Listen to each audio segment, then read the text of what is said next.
નમસ્કાર.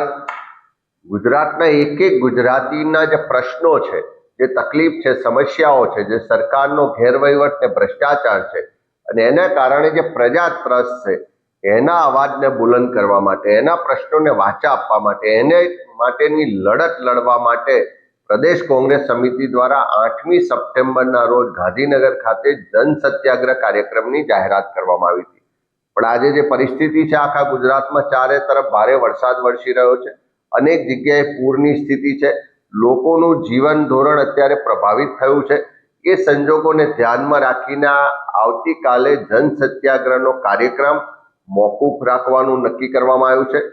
ખાસ કરીને ગુજરાતના યુવાનો રોજગાર માટે સંઘર્ષ કરી રહ્યા છે, સમાન કામ સમાન વેતનનો અધિકારની લડાઈ ચાલી રહી છે, મહિલાઓ પર અત્યાચાર વધી રહ્યા છે, કાયદો વ્યવસ્થાની પરિસ્થિતિ કથળી રહી છે અને બીજી તરફ ખેડૂતો આર્થિક રીતે પાયમાલ છે, નાના વેપારીઓના પ્રશ્નો છે, જળ જંગલ જમીનના પ્રશ્નો છે. આ બધા જ મુદ્દાઓને લઈ અને આ જન સત્યાગ્રહનું આયોજન કરવામાં આવ્યું હતું.